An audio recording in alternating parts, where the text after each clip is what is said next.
मारिया नहीं भी, मेरे भरा नूं मारिया गया तो मुजरम सामने ने, इन्होंने जालमां ने सरकार मार दिता है। हुण मैं तो अपना भी खतरा है, मेरे भी ना किरे सौदा कर देने। हाँ जी, तो जब मेरा सौदा कर सरकार है, दोवां बंदे को पर्चा देना है, सिर्फ बशर अली परवीन बीबी।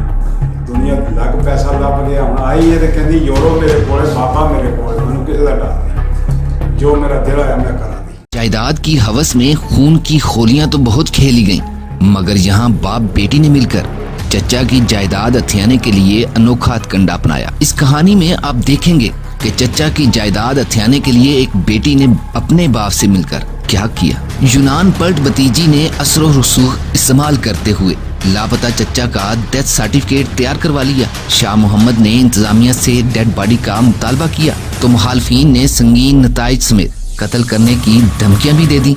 मेरा भरा जड़ा अशरफ है ना, आर्मी भी सी, हाँ जी, तो जो आर्मी जो रिटायर होया तो वो मेरे को रहा। पहले उसकी बीवी फौत हो गई सी, ਉਹਦੀ देखभाल सारी रोटी टुकर दी मैं दी है जनाब मेरी की है। तो जाके महल्ले जो पता कदे कर लो, औरतों को कर लो, मर्दों को कर लो, जितना किया वो असी किया।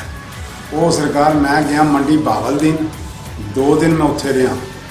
मेरा भरा अंदर रहिंदा सी, बाहरों मैं कुंडी चाट के रोटी सी दे के जाते सी, मम्मा ते घरे निकल ना जाए। वो मेरी बीवी गई रोटी देन, उन्होंने 12 बजे के अगे जनाब मेरे बावल बख्श ने कढ़ छड्या, उतों मकान चों कढ़ छड्या।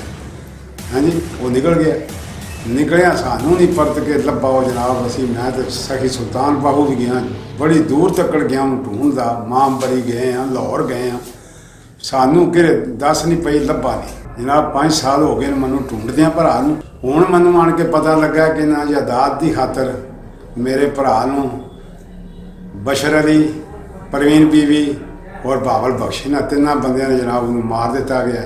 इन्हां दे अल्फिया बयान ने एक किस्म के सैकटरी के कोले जाके ना दिते ने, वह जनाब जालिम से दफना दिता है, मीद असगर ने ते हफीज़ असगर ने। तो वो जनाब लाश उत्थे दबी है, उन्हें ही कवर कढ़ाई है, उससे ही दफनाया।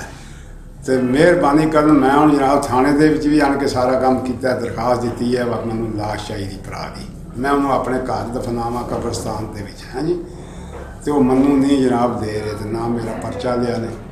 मैं ढूंढ ढूंढ के पागल हो गया। सरकार मेरा भरा जड़ा वह जिंदा है, इन्होंने उसकी जायदाद के उत्ते उसके घर के उत्ते कब्जा करने वास्ते स्टे करके ताले मरवा दिते हैं। मेरा भरा नहीं मरिया, तो लिहाजा मेहरबानी होए मनु ये भरा की बाडी देन।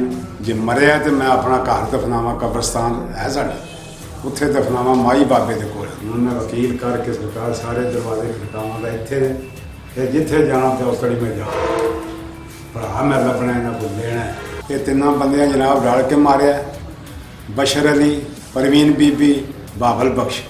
तो पुलिस जी है मेरे नाल नहीं तामन कर रही, मैनू लाश नहीं लैके दे रहे।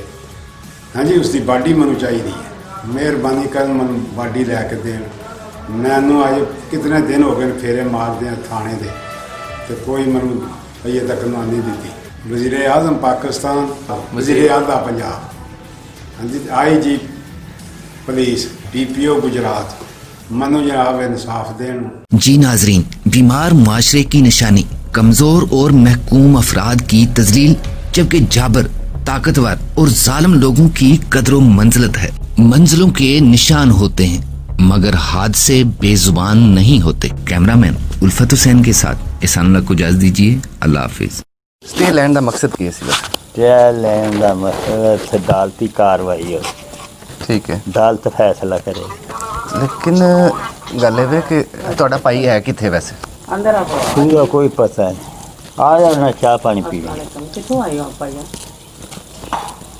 ਉਹਦਾ कोई पता नहीं ना। वो जून निकले 6-7 साल हो गए पर आया। अगर ਤੁਹਾਨੂੰ पता ही नहीं है कि 8-7 साल हो गए गए है, हाँ, तो ਉਹਦਾ डेथ सर्टिफिकेट कितों बनाया तुसा? किस तरह को नहीं बने।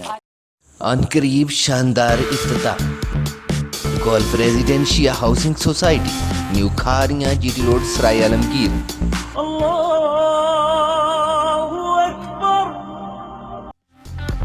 शाहाना तर्ज जिंदगी आपकी मुंतजिर। 5, 8, 10 मरला और 1 कनाल के कमर्शियल व रिहायशी प्लाट की बुकिंग के लिए 0300 0810 810।